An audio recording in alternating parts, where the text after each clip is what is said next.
Bienvenidos de regreso a Biblia y Teología con el Dr. Larry Trotter. Esperemos disfruten el siguiente episodio.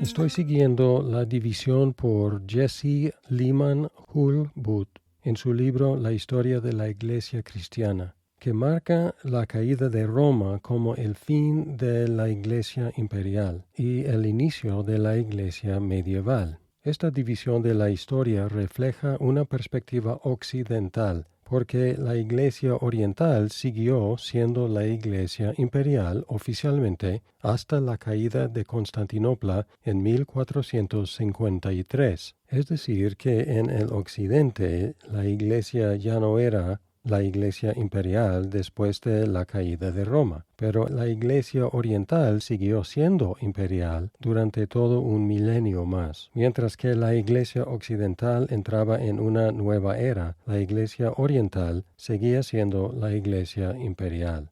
Hubo muchos movimientos, migraciones y conquistas en Europa que nos pueden ayudar a entender lo que pasaba con la Iglesia. Los vándalos tomaron la ciudad de Cartago en 439 e intentaron imponer su fe arriana sobre una región ya dividida entre católicos o nicenos y donatistas. Luego, en el año 533, el Imperio Romano derrotó a los vándalos y retomó el norte de África. Las divisiones en la Iglesia la debilitaron y prepararon el camino para el avance de los musulmanes en el norte de África. Mientras que en la península Iberia, la conversión del rey Recaredo de los visigodos en 589 a la fe católica, es decir, la fe nicena, aumentó el poder de la Iglesia y también el arzobispo de Toledo, no solo en asuntos eclesiásticos, sino también en asuntos políticos. Los francos habían sido paganos, pero siguieron el ejemplo de su rey, Clodoveo, quien se bautizó en el año 496. Luego los francos conquistaron en 534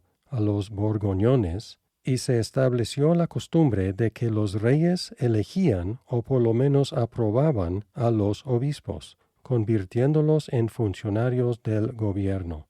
Entre los francos, la familia carolingia empezó a ascender en su potencia durante el siglo VII.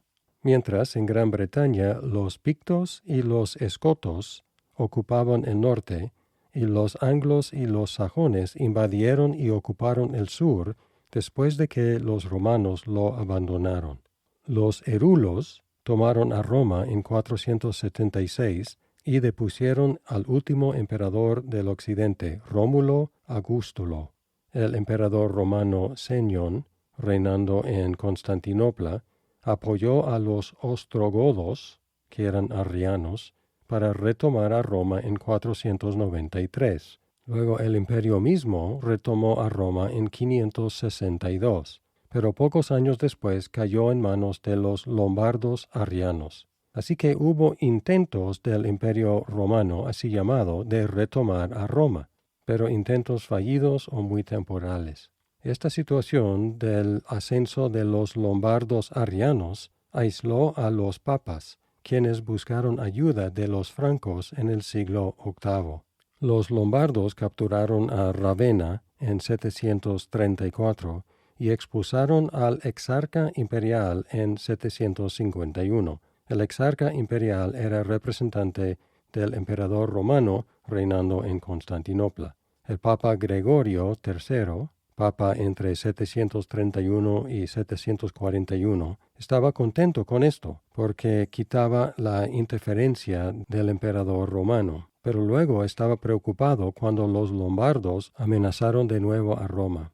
Él pidió ayuda de Carlos Martel, líder de los francos, pero él rehusó ayudarlo. Más adelante, el Papa Esteban III, que reinó entre 752 y 757, pidió ayuda del nuevo líder franco, Pipino. El Papa ungió a Pipino como el gobernador cristiano del occidente y a sus hijos como herederos del trono. Y a cambio, Pipino venció a los lombardos y volvió al Papa el territorio que los lombardos habían conquistado. Ahora, una pregunta es: ¿quién dio autoridad al Papa de ungir a Pipino y de tomar control de partes de Italia? En parte, esa autoridad dependía de la carta llamada la Donación de Constantino. Y en esa carta, el primer emperador cristiano, Constantino, otorgó al Papa Silvestre en el año 313,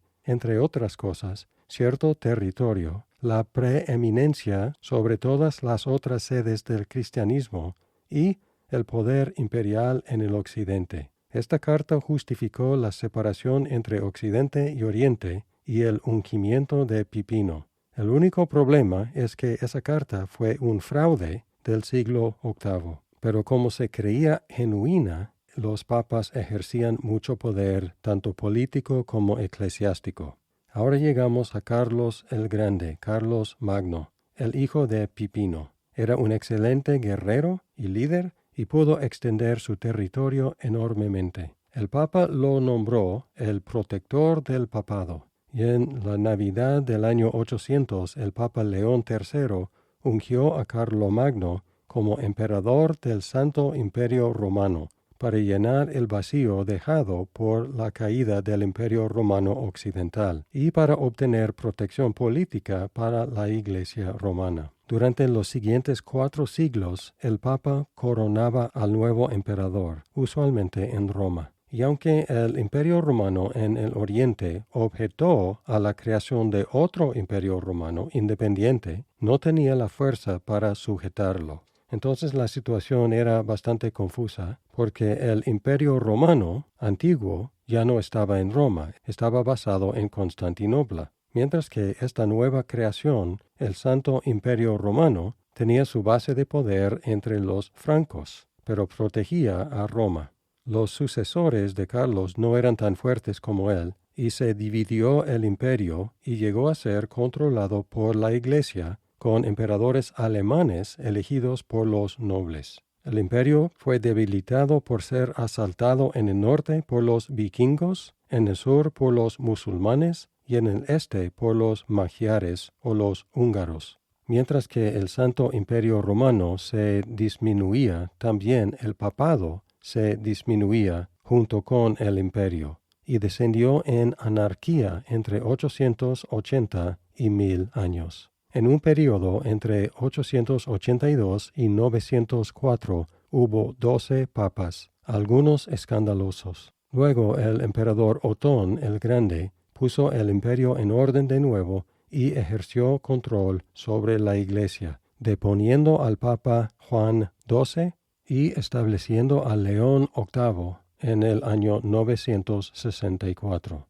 En el año 1059, el Papa Nicolás II, quien reinó solamente 2 años, convocó un sínodo que estableció el proceso de escoger al nuevo Papa. Los 7 obispos cardenales escogerían a su candidato, consultando con los 28 sacerdotes cardenales y los 18 diáconos cardenales. Luego, presentarían a su candidato al clero y al pueblo de Roma para su aprobación. He estado hablando del Papa de Roma, no solo del Obispo de Roma, y en el próximo episodio hablaré sobre el crecimiento del poder del papado a través de estos siglos.